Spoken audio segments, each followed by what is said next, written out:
All right, guys, today's video is a lot different than a lot of the other ones I've made because there's absolutely no planning put into this whatsoever. I'm just kind of winging it as I go along.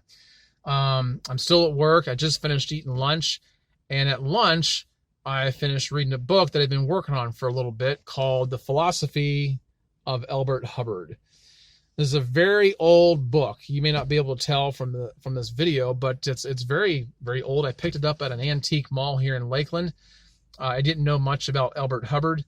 I just knew that he was mentioned a few times in some of the historical books I've read. He was very famous back in the early 1900s. He was considered an intelligent man, an artist, a man of thought, a philosopher. And so I wanted to find out what he was all about, what his opinions were, and what he had to say on quite a few subjects. And so anyway, yeah, I eat lunch by myself pretty much every day with the exception of a few days a month where I go meet up with my wife and eat with her. But that's how I like to spend my lunchtime, just reading away as much as I can so I don't have as much to do at night. And so therefore, I encourage you guys to spend time every day reading and digesting something new, something you haven't read before. Or perhaps something you have read before that's encouraged you and uplifted you and really helped you along your way. But the thing about this book that I want to share with you was something that kind of caught my eye at the very end of it. And I guess I might have known that it was there before, but I didn't give it much thought or pay much attention to it until today. And that is who this book belonged to and when it was read last, apparently. And I don't know if you do what this person did. I think I might start doing it myself. But in the very front cover of this book, this person who apparently owned this book put her name in it. She put her name in it as it's Millie DeLong. She has it kind of typed out right there on a little piece of paper, and then she actually has her name written in pen right here. Millie DeLong. And I don't know if you guys write your names at the beginning of your books or even if you read at all, but it might be wise to put your name on the inside of it. But what I noticed is on the back cover, on the inside back cover, she has here April 12th. Is it 12th? April 12th, 1940. And I think that must be when she started reading it. And I'll tell you why. I don't know if that's how much she paid for it or if that's what she was selling it for, but anyway, April 12th, 1940 is when Millie DeLong started reading it. And the reason why I'm pretty sure of that is because when I got to the very last page of the book, she has written down here, May 6th, 1940. That must be when she stopped, when she finished reading it. That's 79 and a half years ago.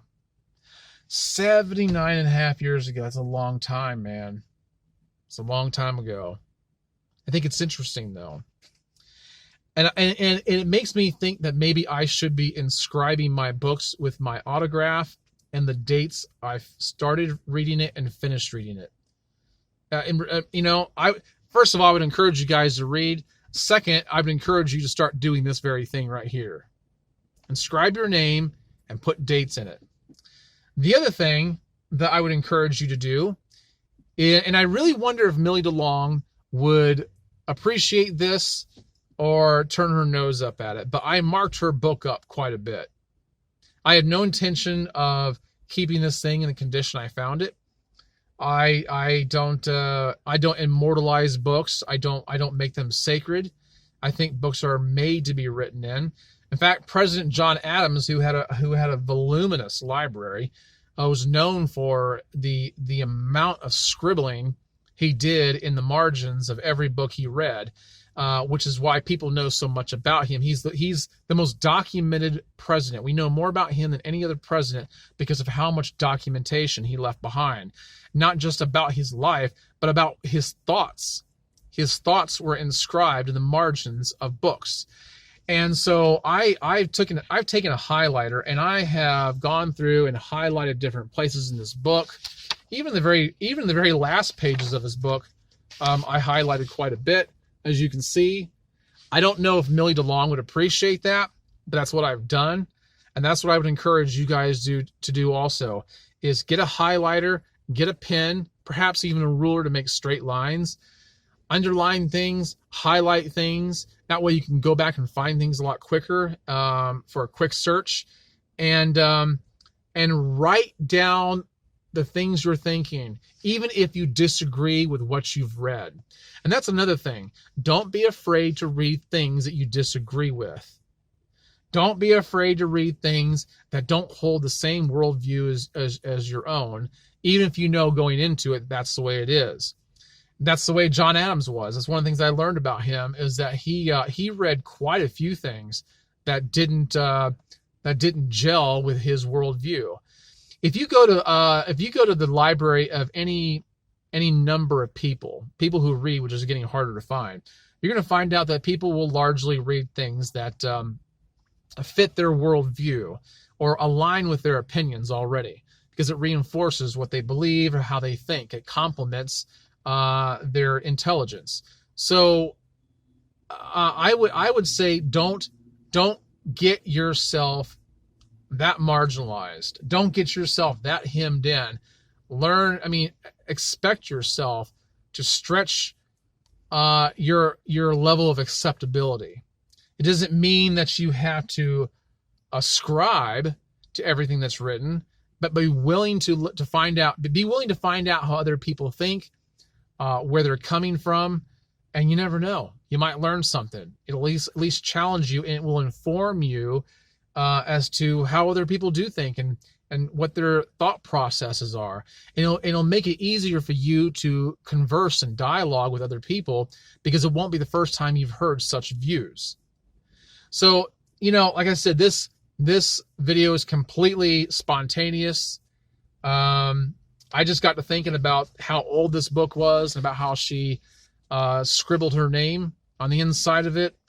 And I just think it gives the book character. And, I think to myself, with all the books that I have, I want my children to know someday when I read them, I want them to see how I wrote my name, because people find that kind of stuff interesting. I want them to know what I found interesting in the book, and I want them to know what my thoughts and opinions on them were, because I scribbled in it. Do that. You're leaving something not only for yourself, but for the people who come behind you. Whether it's your kids, whether it's people who buy your books, the people you give your books away to. But it's important to do that. But you got to start reading first. But so many people I know don't read, and I don't understand that. Maybe it's because it's just easier to watch TV with all the streaming services we have and all the options that there are. People don't feel like they need to read. They feel like it's just as good to watch a YouTube video or anything else. But it's not. It's not the same. You don't delve deep into the mind of someone, whether it's the character or the author themselves, as you do when you're watching. When you're watching something, you don't delve that deep into anybody's mind. You're being spoon-fed. I don't know if I said all that right, but that's exactly what I mean right there. You're not, you're just spoon-fed when you're watching stuff. You delve deeper when you actually read. So pick up a book, start reading. I actually have the intention of creating a video about becoming a more proficient reader, but inspiration just hit me at this moment, and I thought, why not go with it and share it with you guys? Tell me your thoughts. Leave some comments in the comment section below, and just tell me what you think. Tell me how you read, if you do this, if you practice the same things I've talked about here or not, and what your favorite books are. All right, guys, I do have to get back to work. So I will catch you guys on the next one. Have a great day. Read on. Bye-bye.